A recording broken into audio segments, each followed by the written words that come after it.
Tabu berbunyi, gemparkan enam sunyi, berkumandang suara azan. Bismillahirrahmanirrahim.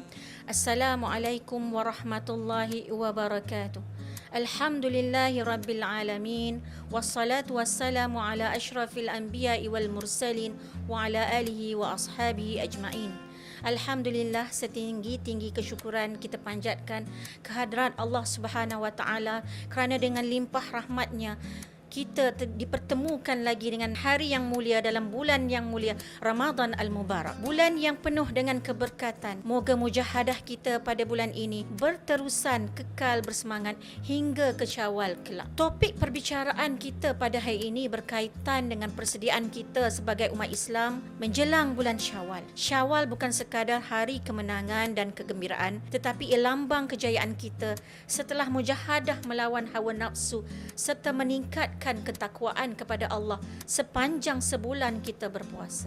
Justru sebagai umat Islam, kita dituntut membuat persediaan yang rapi serta menjaga adab-adab dalam menyambutnya agar keberkatan terus subur dalam kehidupan kita. Persediaan dan adab menyambut kedatangan bulan Syawal. Yang pertama, menghidupkan malam raya dengan ibadah. Antaranya adalah dengan bertakbir, bertahmid dan bertahlil sebagai tanda kesyukuran kita sebagai hamba kepada Allah Subhanahu wa taala. Yang kedua, memperbanyakkan doa agar segala amalan Ramadan sebelum ini diterima Allah Subhanahu wa taala. Yang ketiga, menghidupkan malam dengan solat sunat dan membaca Al-Quran. Jadikan amalan di bulan Ramadan sebagai amalan berterusan ke bulan-bulan yang seterusnya. Yang kedua, kita boleh mandi sunat dan berpakaian yang bersih. Mandi sunat sebelum ke masjid, memakai pakaian yang terbaik dan bersih. Tidak semestinya memakai pakaian yang baru. Yang ketiga, berwangi-wangian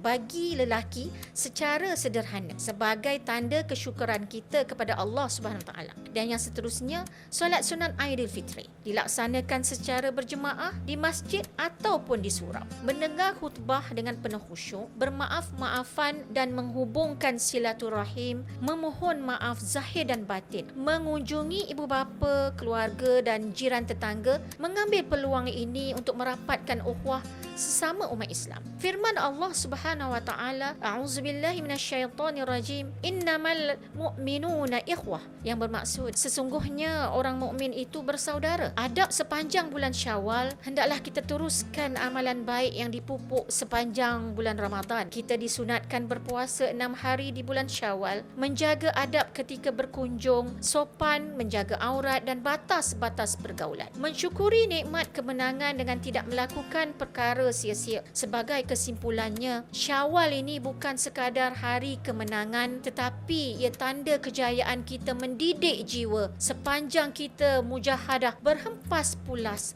berpuasa, beribadah di bulan Ramadan. Sambutlah dengan penuh kesyukuran, kesederhanaan dan penuh beradab mulia agar keberkatan Ramadan terus kekal dalam kehidupan kita. Begitu juga dalam bulan Syawal. Moga Allah Subhanahu Wa Taala terima segala amal ibadah kita dan jadikan amalan ini sebagai bekalan untuk diri kita menuju syurga Allah kelak. Taqabbalallahu minna wa minkum.